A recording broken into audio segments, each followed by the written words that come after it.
So, Giuseppe, you've studied piano at the conservatory? Yes.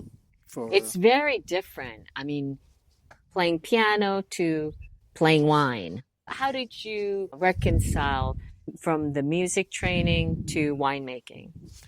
I don't know. I think that it's easier to make wine than to play a piece of Chopin Welcome to another episode of On the Road Edition, hosted by Stevie Kim. Each week, Stevie travels to incredible wine destinations, interviewing some of the Italian wine scene's most interesting personalities, talking about wines, the foods, as well as the incredible travel destinations. Hello, my name's Stevie Kim, and welcome back to Italian Wine Podcast On the Road Edition. This is actually an impromptu episode because I wasn't really supposed to do any interviews. I am here in Etna, as you might have guessed, because I am now what they call the madrina, which means the godmother of Etna. There is for the Contrade del Etna, which is a bunch of producers from this local area. They have a celebratory event in the couple of days at Etna. But here we thought we actually made a sneak getaway, and we are here with Giuseppe Russo of Girolamo Russo winery from Etna. Ciao Giuseppe. Ciao Stevie. We are now you can't see, I think, right now, but just in front of me is, of course, Etna. But Giuseppe, what is behind us? What are we looking at? We are the Nebrodi Mountains that cover the Etna, the north side of Etna, where we stay, from the Tyrrhenian Sea. And the Alcantara Valley, the Alcantara is a small river that runs between Nebrodi Mountains and Etna. So where are we for our audience who are less familiar? How can you describe where we are exactly? We are in the northern side. This Contrada is feudo. My family was these vineyards. It was your father or your grandfather? My grandfather. And then my father continued to grow this vineyard. Since 20 years, or at least, I decided to continue to work here to make wine. So Giuseppe, listen, were you raised and born in Etna? Yes, I'm from, my family was from Passopisciaro. Right. Passopisciaro is the village at the center of the northern side of Etna, the northern area of Etna. And it's like Barolo for Barolo or Montalcino for Brunello, yes. And I was born there, and I lived for many years, when I was young. And then I stayed I studied in Catania. I studied classical music, piano, then literature, Italian literature. When my father died, 2003, I decided to come back and found this winery that has my father's name, dedicated to my father. Girolamo. Girolamo. Yeah, I am Giuseppe. Girolamo. Yes. So Giuseppe, you've studied piano at the conservatory? Yes. It's very different. I mean, playing piano to playing wine. How did you reconcile from the music training to winemaking? I don't know. I think that it's easier to make wine than to play a piece of Chopin. No, wait a minute. It's easier to make wine, or it's easier to play piano? It's easier to make wine. Aha, yes. okay. The method I developed to make wine is the same I had when I studied apply a piece of Chopin or Brahms. What do you mean? Can you expand a little bit? But it's what that means? Like a piece of music. Mm-hmm. The interpret, the pianist build the interpretation, mm-hmm. analyzing every particular notes, but having at the same time an idea of where to build the whole piece. Is a process in diachronic. You could build a piece in analyzing the particular notes but having an idea of the whole time of the piece.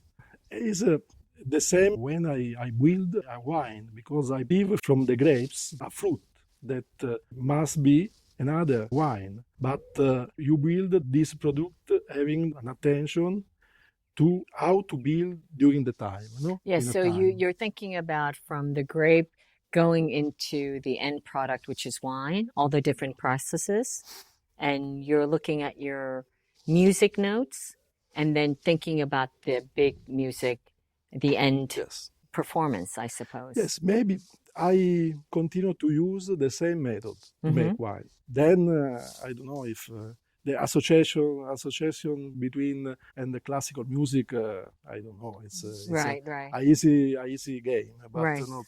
It's very interesting. I think it's also very unique. So we don't have very much time, I know, but give me an overview as to how many wines labels you make and the volume and which area you're focused and perhaps what you're known for, your signature wine. Can you just give us an overview, quick overview? Just, since the beginning, I start to understand better and better my single vineyard, my old vines in the different contradas, and especially Feudo, San Lorenzo, Feudo di Mezzo, Calderara, Sottana. The focus has been to express better and better every year, every vintage, the soul of each terroir, each soil, each vineyards. For this reason, now I make 4 single vineyard labels. Calderara, Sottana, Feudo di Mezzo, Feudo, where we are, and San Lorenzo, that is my most northern contrada on Etna DOC area, and classic red wine, Arena, 3 white wines, Caricante, Nerina, dedicated to my mother, that wanted a white wine, and Nerina means small black, because okay. Right, so exactly. I dedicated just for joke also, not... And since the few years, 2 single vineyard white wines, Feudo and San Lorenzo. Plus a rosé wine, not last 2003, 23, because Peronospora destroyed my production of it was a terrible harvest, right? Yes. And since 17, I added this label. This is San Lorenzo, a part of San Lorenzo, an area, a micro area of San Lorenzo that my father loved particularly. He called Piano delle Colombe, that means where the doves fly, because the birds went to eat the grapes. My father considered this part a special part, and after a few years, a few vintages, I can say that my father was right. Okay, so how many bottles? Let's have a taste of this wine. This is a 21, a very classic vintage on Etna, and very balanced, enough rainy and fresh. 2021. For you? Okay. Okay. Cheers. Cheers.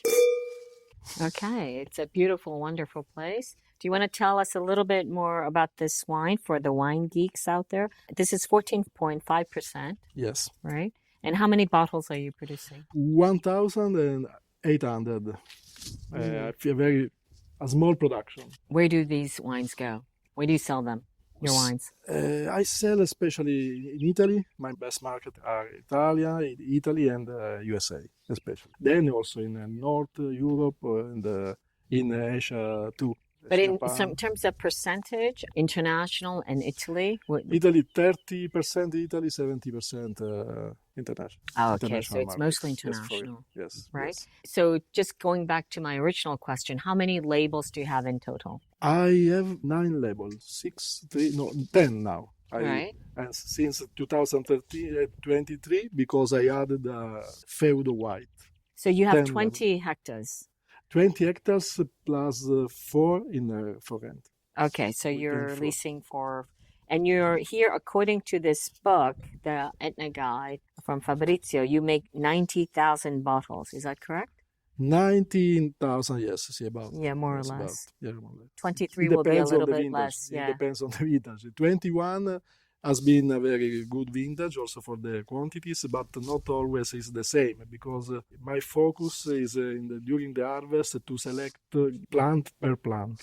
because I have especially mostly old vines, and in the old vines you find a very good fruit for deep wines, but it needs to know how to select.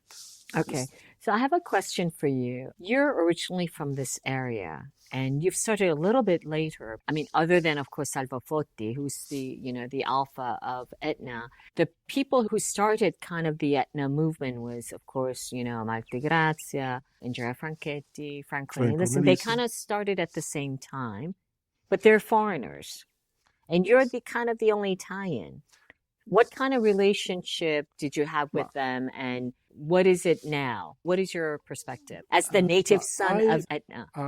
A great opportunity. I am here with you because before Marco De Grazia, Andrea Franchetti, and Frank Cornelissen came here. Mm-hmm. Otherwise, for the native was been a little bit hard. Yeah, more challenging. Yes. This is kind of the common running theme. The past couple of days I've been talking to many producers is that paradoxically, the international influence of these three, the trifecta, what I would like to call the Franchetti, De Grazia, and also Frank Cornelissen, has really, really helped, facilitated the international presence and interest, and has fermented that interest, and certainly Etna is what is today because also them. And I think, anyone in the wine world, they know Etna, but it's also, they were the movers and shakers who have made this possible. So that's it for now. I would like to wrap for now, but we'll have to come back because today it's kind of an impromptu. It wasn't organized. I just came here and I said, it's so beautiful. I said, let's open a bottle of wine and have a small chat. So Chin Chin with Italian wine people, directly from Etna with Giuseppe Russo. Chin Chin. Ciao ragazzi, alla prossima. Thank you for joining us on another episode of On the Road Edition, hosted by Stevie Kim. Join her again next week for more interesting content on the Italian wine scene. You can also find us at ItalianWinePodcast.com or wherever you get your pods. You can check out our YouTube channel, Mama Jumbo Shrimp, to watch these interviews and the footage captured at each location. Chin Chin!